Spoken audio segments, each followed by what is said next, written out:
Day mild-mannered accountant, Superman style. After 5 becomes pricing. Do you like that? ST, it's super fine. Okay, tonight we're going to try and give an insight, because pricing is a huge topic. We could talk about pricing for hours, as much as that would excite you. But we're going to try and touch on it from the point of view of bookkeepers tonight. The same principles apply to everyone, but let's make it a little bit personal to you guys. I'm not turning that around while I'm talking. Quote to start with, it's always like a good quote, but I think this one's very, very relevant. The moment you make a mistake in pricing, you're eating into your reputational profits. And that's huge. If people think pricing, it's about making as much money or doing whatever we need to do. I'm now serious, we'll take that off. But where you put yourself in pricing wise, if you're too expensive, too cheap, however you do yourself, that is what you're telling everybody about you. So it's a very, very important decision, not just about making the most money, but about where you are in business. Let's talk about something I don't know an awful lot about, pizza. Don't eat much of it myself, because the first question people come into about pricing, one for if we're talking about bookkeepers, is differentiation. Because potentially you say, well, we all do the same thing. Now we know that's not true, but yeah. We can talk about an example of pizza. We can do the same with water. We can do a whole lot of different things. There's a lot of different ways that you can actually differentiate yourself around price. And the pizza market's a great one for it, because really they're selling a commodity. It's a pizza. It's pretty much the same everywhere. I had Domino's for lunch. It wasn't as good as Pizza Hut, but they're all different there. But conceptually they're still a pizza. So how do they upsell? How do they do things like that? They brought in home delivery. You add the garlic bread. True story, I actually had pizza for lunch and it was cheaper to order 2 pizzas delivered than it was to order 1. I didn't quite work that out. I got one of the ladies in my office, she could help me out by ordering me a pizza, and she said, I've ordered you 2. I looked down, I said, you know I do like to eat a little bit, but I think that's just a little bit overboard. But she told me it was cheaper to get 2 pizzas of garlic bread and a Coke than to order 1. Not quite sure how that pricing strategy works, but it is one of the, I suppose, one of the best markets for looking at how to upsell out of there. Because you're talking about, you can sell a pizza, but how often, I don't know if anyone here orders pizzas regularly, you don't get off the phone without spending $34.90 or something and getting wings and a couple of ice creams and bits and pieces like that as well. They do a very good job of upselling you what they're doing. And they're really selling the same as what every other pizza place sells. Okay. First thing you've got to know about pricing is what are you all about? What do you stand for as a business? Okay? We'll start down the bottom of the slide, just to be a little bit different. You've got a couple of different businesses there that are fairly well known. David Jones, Bunnings, The Reject Shop. They all stand for something. If we mention those names, they will actually, just in the name and their advertising, and those 3 businesses are ones that actually use pricing in their strategies. And you have an opinion of those people just from their pricing strategy around their business. Does that make sense? So, now, and they are at different ends of the market. I believe, I was talking to Jeff about some handyman stuff before, I'm not sure I've ever stepped foot in Bunnings. I may have been. I'm an accountant, which means I'm not particularly good at building things. I've been told by friends who are that Bunnings isn't the cheapest place to buy hardware. That amazed me, because I listened to their ads and they guarantee to beat someone else's prices by 10% or they'll knock 10% off or whatever they're going to do with it. So they've got a strategy around pricing that actually isn't even true. But from my point of view, if I was going to shop somewhere for hardware, I would have thought I'd go to Bunnings because it's the cheapest. For your own business, we're talking about you. What are your beliefs? That's what we're saying. What you're all about, what your beliefs, what you're trying to achieve, who you're aiming your service at, what your service is, even how you present. Yeah? Do you turn up in thongs and a t-shirt in an old Datsun? Is that going to affect how much you charge? Is that going to affect the sort of clients that you charge? Whereas if you're in a different market, potentially if you're working with doctors compared to, let's pick on video stores or someone like that who may be in the market where they're not making as much, who you target yourself at will actually affect how much you can charge. Now, I'm not saying you always need to, and this is one of the messages we'll get across here. It's not about charging more all the time. It's about where you are in a particular market. The Reject Shop don't charge more for their things. yet they still make a profit in the market that they're in. So the first thing you've got to do when you think about pricing is, what are you about and how does that fit with you? I've had a client, particular industry once, they was a solicitor, and they were telling me how they charge a certain price and the larger firms charge a larger price than that, and they were horrified with that. Now they're not right or wrong.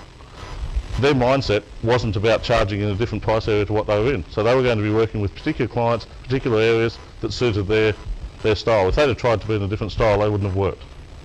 So the first thing you've got to understand is what you're about. Next thing you've got to do is work out why they buy from you. There's a number of different reasons why. I put price at the top, but we are going to actually examine that a little bit later on to find out if they do buy because of only price. But there's a number of different reasons they can buy from you or any other business along the way, whether it's price, convenience, reputation, extra services. Some people just buy on recommendation, how quickly you do something, or whatever value is there. There's probably a whole lot of other reasons if anyone would like to throw any out at me, or because I do have a few chocolates for any audience participation along the way, if that entices anyone to participate at all along the way. But again, there's a number of different reasons, and we will investigate those a little bit more as we go on. But the main point, and we're talking about a lot of things outside of pricing here, but they are all relevant because pricing touches on every part of your business. What sets you apart from your competition, and that points out what you can actually charge. So if you've got a reason for someone to buy for you, then you can charge more than if you don't have a reason to. Okay? And the best way to find out how or what your USP is, your unique selling proposition, or a few other names for it, is to look at stealing from other people, which I believe is market research. It's not stealing.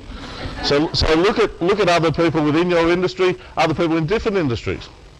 What are they about? What are you selling? Because again, if we go back to here, if we're selling our bookkeeping services or pizzas, we've got to have a reason why I buy one pizza over another. And it might be speed of delivery, it might be taste, it might be a whole lot of different things, it might be advertising. Your services are exactly the same. Okay. What's your target market? I know when I started in business, I had the old mirror test. We all try if they were breathing and they condensation on the mirror, they were a client. All of us who have started a business have used that test at one way or another over me. Possibly as you mature as a business, that changes a little bit. That's probably one of the reasons for failure, isn't it, Lloyd? That test. So again, we should all be looking at qualifying where we're working if we're going to get the most out of our business. That's just not a price issue, it's also an enjoyment issue, it's about your experience, about where you're going to get the most results from or whatever. So again, your target market can be in a whole lot of different things. It can be geographic, it can be the hunter like we spoke about before, it can be in an industry, it can be particular what sort of services they want that you can provide, it might be a price range, service level, a whole lot of different things. You might get all of your work through a particular alliance with someone else. You may work through a business coach or something like that and work with their clients. So there's a reason that you target particular areas. The other thing that comes down into pricing is educating your client about what your pricing actually is and why you should be charging those prices. Some of the very well-marketed businesses, and I'm talking with Jeff before about this, they may not actually be the best at what they do, but they tell you they're the best at what they do, and all their promotional material shows you the best at what you do. And their advertising says that, so we're often tempted to spend money based on that purpose. But that's how the whole car market works, isn't it? The whole advertising, that sort of thing. It is around what how we're educated. I believe Volvo and their safety record, that sort of thing, is fantastic.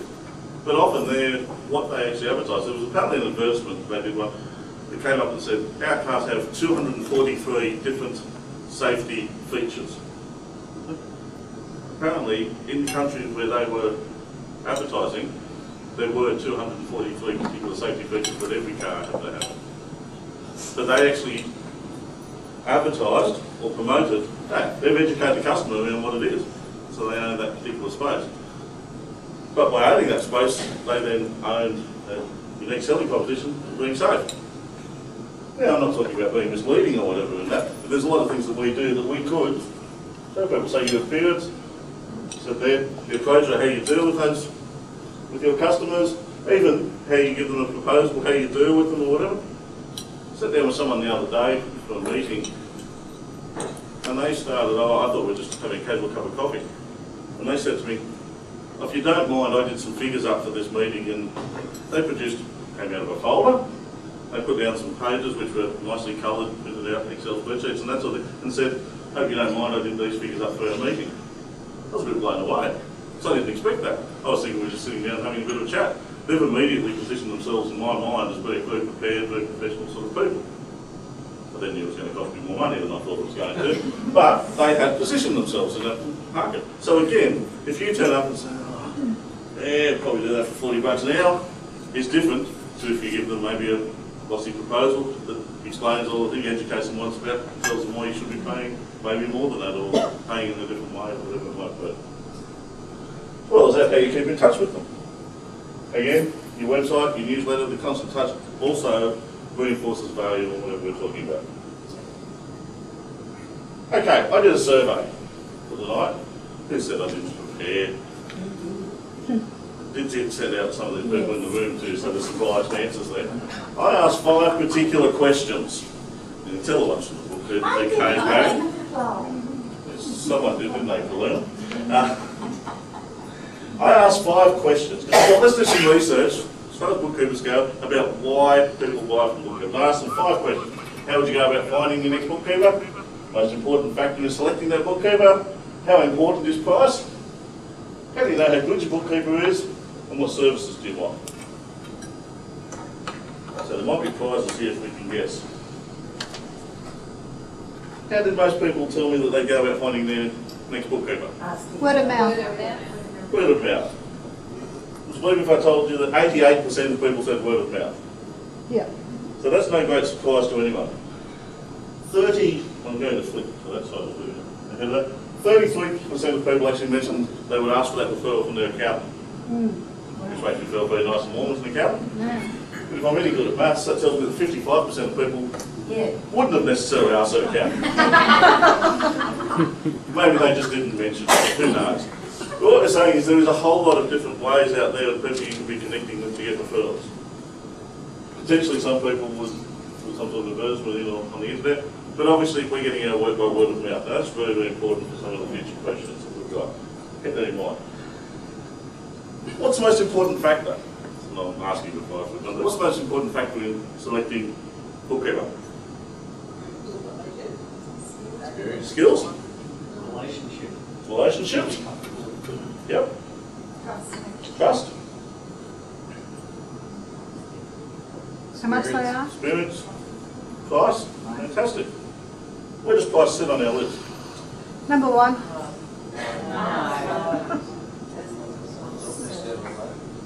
39% of people said based on experience and skill. We'll talk about how we work that out later. 29% on that relationship type thing, trust and reliability. 9% said price. Okay? So 91% of people don't find price the most important thing. Is that interesting? I was asked this question though, the ladies in the room. We'll talk to the guys later, but we'll start with the ladies. The clothes you've got on now, they're the cheapest you could buy. No one who's going to say yes. Okay? But my guess is you can all buy cheaper clothes than what you have on. Who's driving the cheapest car that you can buy on the market? No one. This may well be the cheapest shirt you can buy. So, from that point of view, price maybe isn't as important as what we think it is. Okay. Let's find out how important it is. I won't guess for this one. Even though 9% before said it was the most important, when we went back and said how important to rate them, no one said price was the most important issue. There could be some problems in the data I've got here, but you can see from 2 questions asked in 2 different ways, we've got between 0 and 9% say it's the most important. 37% say fairly important, some less, some not important. The 27 have got this vague notion of value. It's not talking about value, but Yeah, that could fall somewhere in there, so depending on that. Yes. But even if you take those things out, 36% being less important than not important had a pretty low down the list. So even if you wanted to attack those clients, there's 36% of the market out there that really doesn't give much of a stuff about price. You can argue about the others, how important it is to them. Okay? Isn't that interesting? Now sometimes it's different filling in a form as to actually copying up with the money. I'll accept that, so we'll allow for some deviation in our figures, but it's still maybe not as important as it could be. How do they know how good you are? How do they know how good you are? Can you tell them? Okay, so maybe references from other people? Any other ways to know how good? Oh, they ask the accountant. They ask the accountant. I like that one. Interview for testimonials. Okay.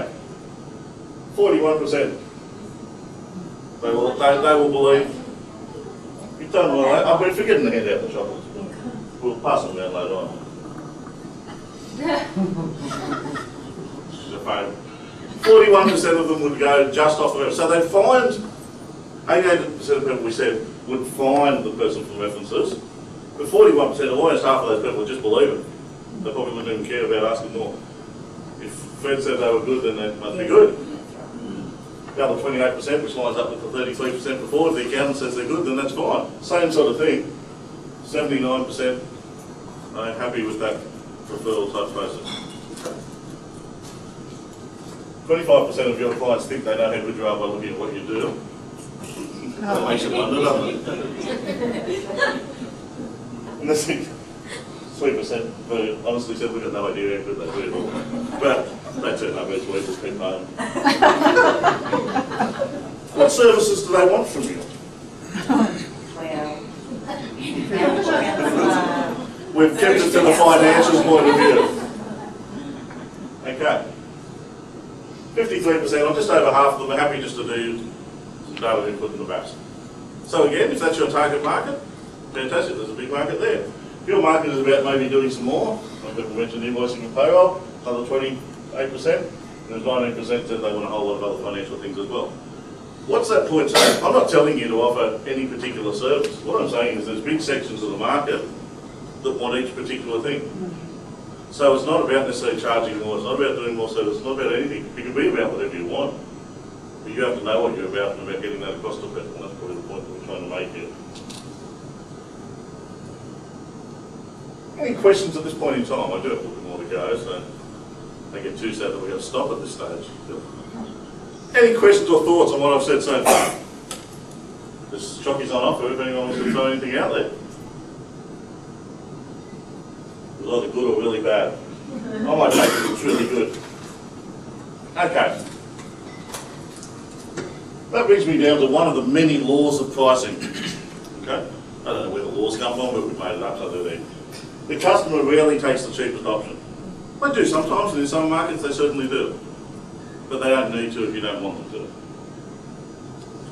Well, let's talk about if we're in the accounting market and tax market. There is nothing wrong with working at a cheaper end of the market. In the accounting market, I've got accountants in the room might say, oh my God, I don't want to work for those people, I don't want to do that. I don't want to do that. But there's some businesses in the accounting market that work at the cheapest end of it and do reasonably well at it. Because they have particular systems and they approach it and they advertise and that sort of thing. So it's not always about charging more, it's about doing what you do and doing it well. So I don't think I'm completely promoting putting your prices up. Just for the heck of it, Dean, because I do know Dean reasonably well. I can't let the opportunity go of your comments earlier, Dean. It's only $1.82 extra for your clients. So why did you only raise it that much? If it's only $1.82, why not $2.82? Why not $3.82? Why not $4.80? It's not much. I'm not saying you're wrong, I'm just asking the question. I'm high-end market anyway, so And again, don't need to go over the top. and I'm not saying Dean's wrong at all, but I'm asking that question. I suppose you've got to continue to ask that question about where you are and what you're doing. Because I'm thinking if I'd already paid Dean for what he does, and Dean does a great job, he looks after quite a number of our clients. But if it's only an extra $1.82, well, which is fine at 40 hours a week, that's an extra 60 bucks a week or whatever. $2.82 is an extra 100 bucks a week. It's interesting. Sorry, dude, I couldn't help myself. no, but it's a great example around that, what we were looking at. That. As you know, love a good quote. Apparently we will never try and develop a strategy that wins on price, because there's nothing unique about price. So if we're talking about uniqueness and a unique selling point, then in general, I don't like to hear those involving price, because I don't think they're particularly good ones. Who here charges an hourly rate? Hands up. Okay. Who here charges, shall we say, set fees for particular services? Okay. Which is right and which is wrong? It's very individual. That's right, because I could probably mount an argument to tell you both, you're both wrong in different particular cases. But the point I'd like to get you thinking about is, whichever one you're doing or for whichever part you're doing it for, why not consider the other? So I'm not saying, so? I need that. Yeah. Because and it's focused on this one, accountants abuse for ages. Charging by the hour, I've heard suggested is unethical. And the reason for that is the slower you are, the more mistakes you make, and the less you know, the more money you make.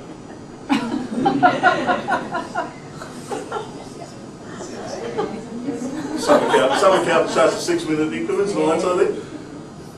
But that's a fair argument for the amount of hours. So, yeah, anyone who's built a house or done anything on a fence, who buys their fence when they get a fence done by the hour?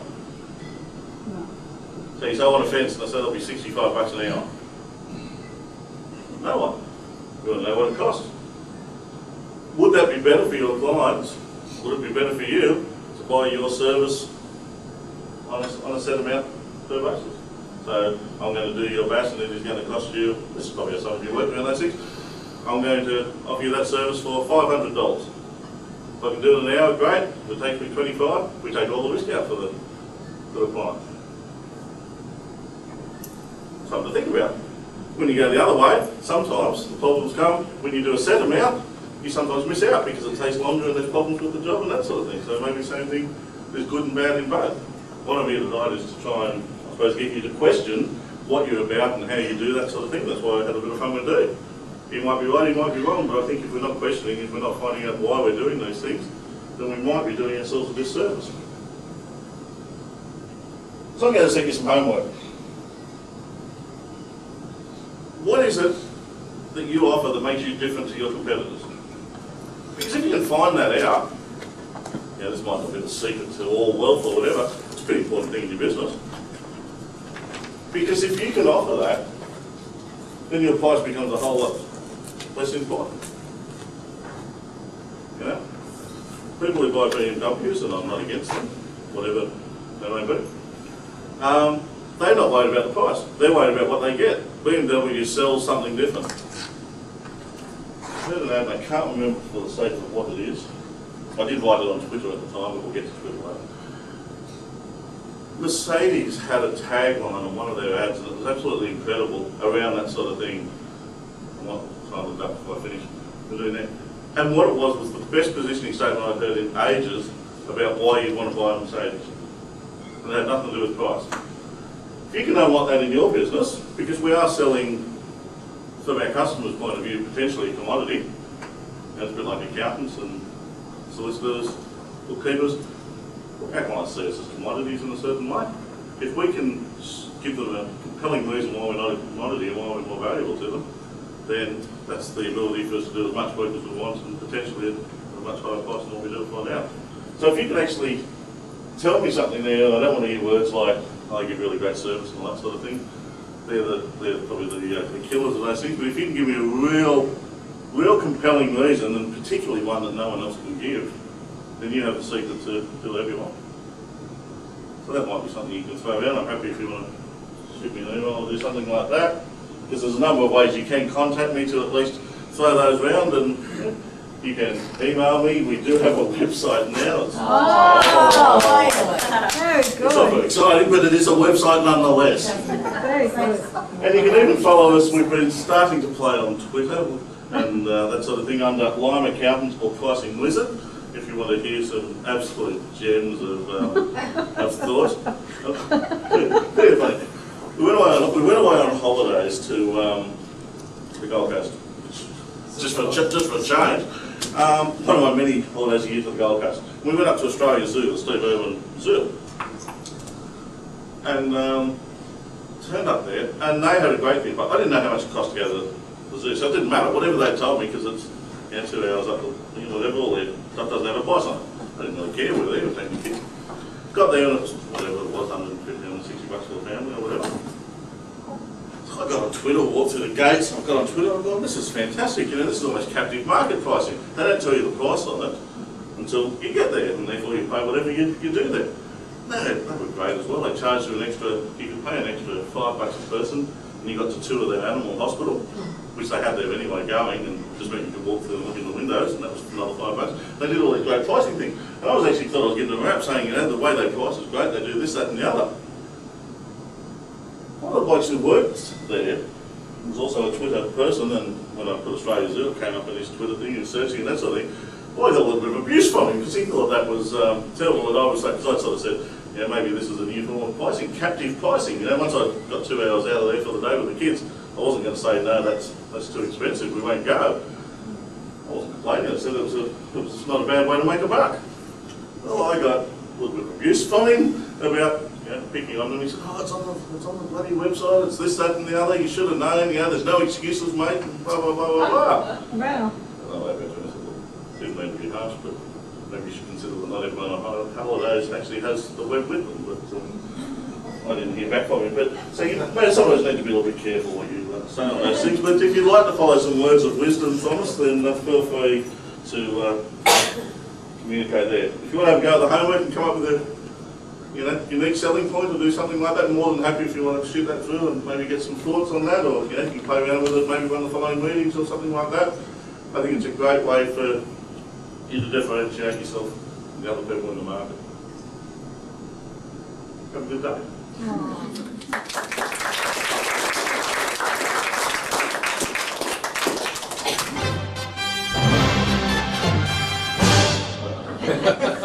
Great, thank you very much. That's very much food for thought for all of us in the room about pricing and putting up our prices and how fabulous we are.